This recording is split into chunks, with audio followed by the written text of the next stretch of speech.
Hello children, so we were learning about the Russian Revolution and I taught you about the status of society in Europe and Russia during 19th century. तो हम इसके बारे में पढ़ रहे थे. अब 19th century में हम आगे जानेंगे कि सोसाइटी के बाद रशियन रेवोल्यूशन के और क्या कारण थे. तो जो मेन कुछ इंसिडेंट हैं that led to Russian revolution, जो हमें रशियन रेवोल्यूशन की तरफ लेकर गया. अब वहां पर चलते हैं. ठीक है क्लास, तो चलते हैं. पहला इंसिडेंट है bloody Sunday. It is very important incident. ध्यान से सुनिएगा मैं जो भी बोलने जा रही हूँ. It was the year of 1904. 1904 का टाइम था. Prices of essential goods rose so quickly. तो जो चीजें थी उनके दाम बहुत तेजी से बढ़ रहे थे. महंगाई बहुत ज्यादा हो गई थी. ओके, तो इसके बाद workers were dismissed at Putilov iron works.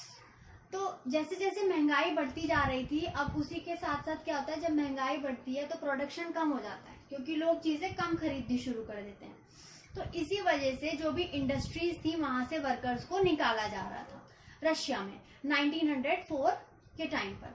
तो वहीं पर एक आयरन वर्क्स या एक इंडस्ट्री मान सकते हैं आप इसे, जिसका नाम है पुतिलोव आयरन वर्क्स. ठीक है, तो ये जो पुतिलोव आयरन वर्क्स कंपनी थी, यहाँ पर भी वर्कर्स को निकाला जा रहा था. इंडस्ट्रियल, अब देखिए, industrial action was called for when 4 members of assembly of Russian worker were dismissed at Putilov iron works. तो यहाँ पर अब ये बताया गया कि ये जो ब्लडी संडे है ये क्यों शुरू हुआ. तो मैंने आपको बताया कि आयरन वर्क जो था वहां से लोगों को निकाला जा रहा था. तो एक्चुअली इंडस्ट्रियल एक्शन तब शुरू हुआ, ये ब्लडी संडे तब शुरू हुआ, स्ट्राइक तब शुरू हुई जब 4 मेंबर जो थे असेंबली के रशियन वर्कर्स थे, वो उन्हें पुतिलोव आयरन वर्क से डिसमिस कर दिया गया, निकाल दिया गया. अब जब ऐसा किया गया तो over 1,10,000 workers in Saint Petersburg went on strike. तो इतने सारे लोग स्ट्राइक पर चले गए सेंट पीटर्सबर्ग में. And they demanded for reduction in working condition. और उन्होंने कहा कि जो भी वर्किंग कंडीशन है, हमारे जो वर्किंग आवर्स बढ़ाए जा रहे हैं, जो लोगों को निकाला जा रहा है, इस कंडीशन को कम किया जाए या किसी भी तरीके से इसे खत्म किया जाए. अब उसके बाद ये जो स्ट्राइक थी उसको प्रोसेशन बना दिया गया, एक जुलूस की तरह ले जाया गया. और इस जुलूस को, वर्कर्स का ये जो जुलूस था, led by father गैपन.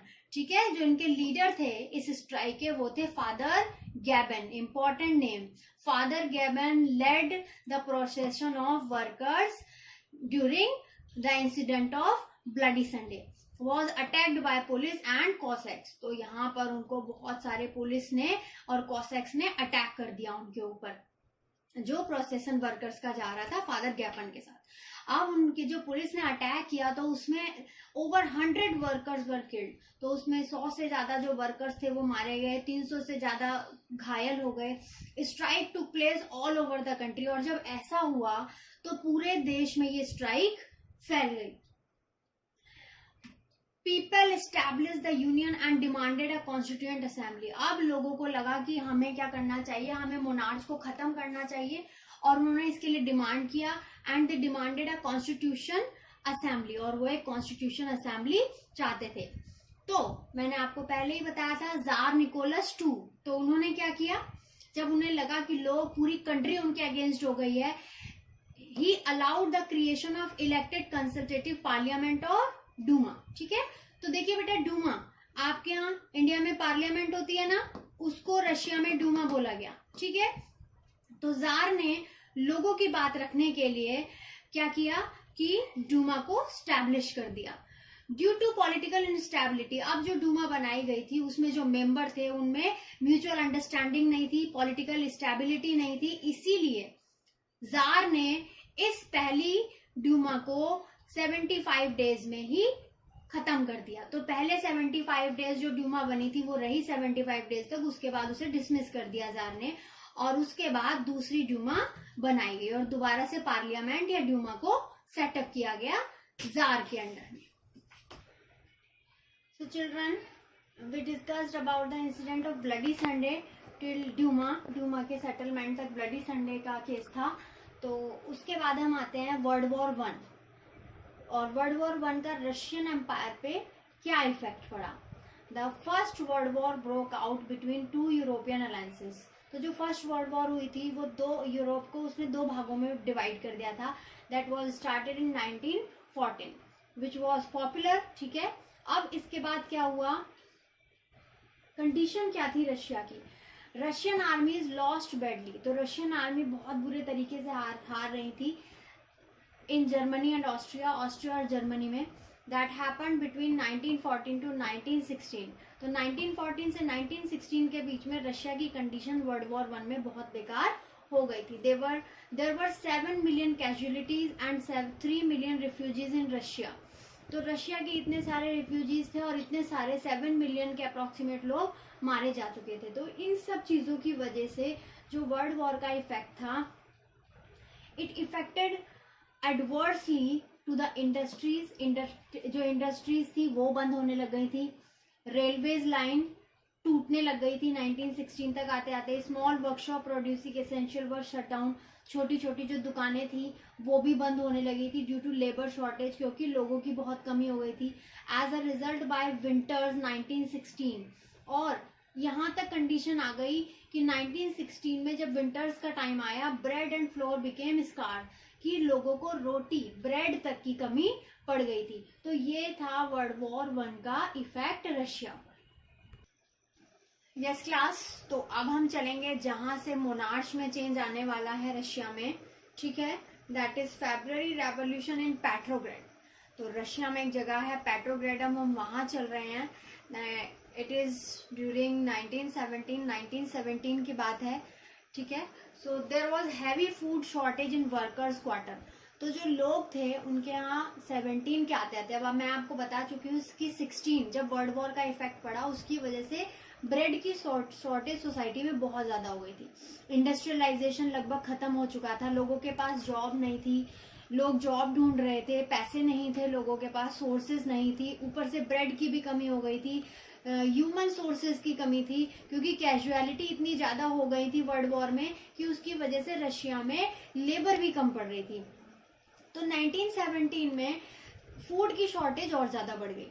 Parliamentarians wishing to preserve elected government were opposed to Tsar's desire to dissolve Duma।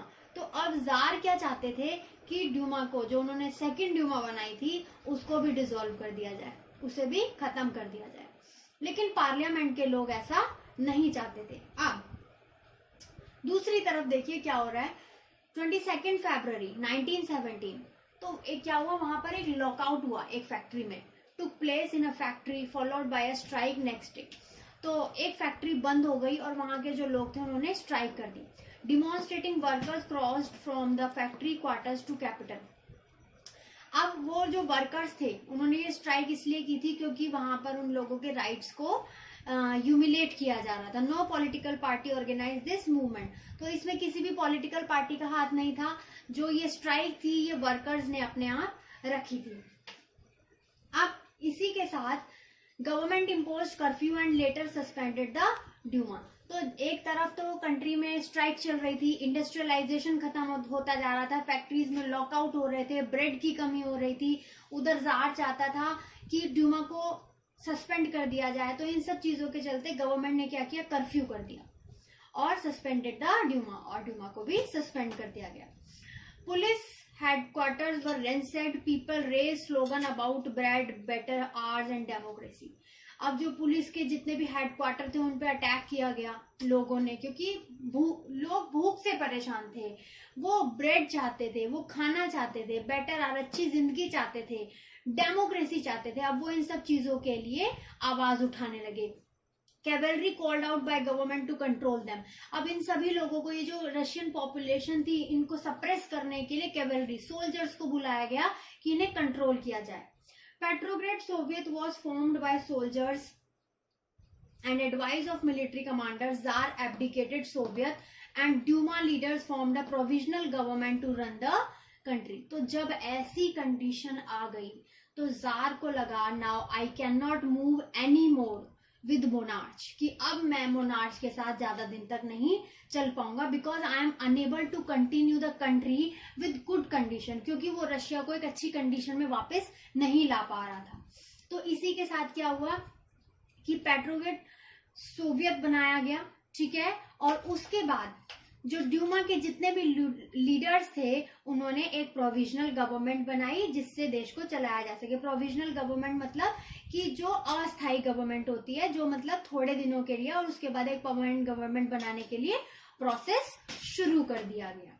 तो इस तरीके से जार को भी एब्डिकेट कर दिया गया सोवियत से, जार को उसकी मोनार्च से या उसकी पोजीशन से हटा दिया गया। और उसके बाद क्या हुआ कि इस तरीके से Russian future was to be decided by a constitution assembly elected through universal adult suffrage. तो सफरेज क्या है यहाँ पे, universal adult suffrage, right to vote. तो रशियन फ्यूचर के लिए कॉन्स्टिट्यूशन बनाने के लिए असेंबली तैयार की गई। Petrograd had led the February revolution, तो ये जो पेट्रोग्रेड में फेब्रुअरी रेवोल्यूशन हुआ that brought down monarchy in 1917। और इस तरीके से रशिया में 1917 में मोनार्च का एंड हो गया। तो यहाँ तक हमने क्या क्या चीजें पढ़ी हैं इस चैप्टर में। हमने इस चैप्टर में सोसाइटी के बारे में जाना, इंडस्ट्रियलाइजेशन के बारे में जाना, सोशलिस्ट के बारे में जाना, ब्लडी संडे पढ़ा, वर्ल्ड वॉर के इफेक्ट पढ़े, और उसके बाद हमने ये पढ़ा February revolution. All these points are very important, note down it in your notes and revise it again and again. It is very important chapter. Thank you.